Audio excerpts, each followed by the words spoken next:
democracynow.org, The War and Peace Report. I'm Amy Goodman, as we continue to look at the situation in Gaza, where Israeli defense forces and tanks are positioned along the border in the 7th day of Israel's offensive. In a minute, we'll be joined by two guests who've been monitoring the health situation on the ground in Gaza.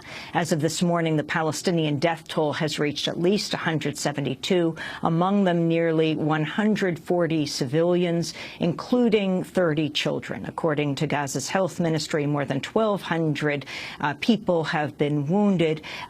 Militants in Gaza continue to fire rockets at Israel, though no Israelis have been killed. We go now to Gaza, where we're joined by two doctors on the line. Dr. Mona El-Farra is the director of the Gaza Projects for the Middle East Children's Alliance. She's also the health chair of the Palestinian Red Crescent Society of the Gaza Strip. And Dr. Mads Gilbert is with us. He's a Norwegian doctor providing medical assistance in Gaza, recently submitted a report to the United Nations on the state of Gaza health sector in 2014. Let us begin with Dr. Mona El-Farra. Where are you now, and can you talk about the situation where you live and work? Hello, Amy. I am in the Red Crescent Society for Gaza Strip. The situation has been quiet since 4 o'clock in the morning. Quiet, I mean the raids against Gaza, but as you have said, the troops are positioned on the borders for any minute to invade Gaza, and the assault against Gaza came on top of very deteriorating humanitarian situation and the gloomy and ambiguous political situation as well. You have mentioned about the children and the number of civilians that has been killed, and I'm very appalled that the international community is buying Israeli lies about civilians and about that they are trying to avoid civilians during the war. This is not true. I am appalled about this, and there is excessive use of power during this attack, and the cases that the hospital receives, it is very severe injuries, burns, severe burns, and unexplained wounds that our doctor cannot deal with it. So I'm not sure about if Israel is using experimental weapons like the dime. I'm not sure. I leave it for Dr. Gilbert to explain about this.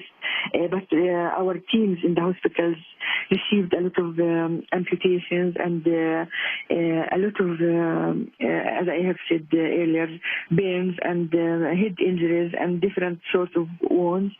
Let alone traumatized the whole nation.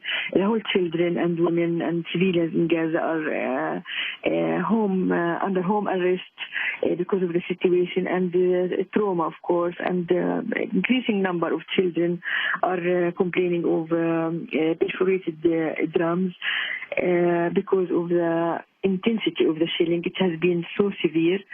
I'm very, I don't like to talk much about numbers because you have, although numbers are very important, but I would like to give a message to the world that we are not just numbers. We are human beings with stories, dreams, anger, laughter, and everything. And Israel tried to portray the story to the world that it is defending Israel from the Hamas militants.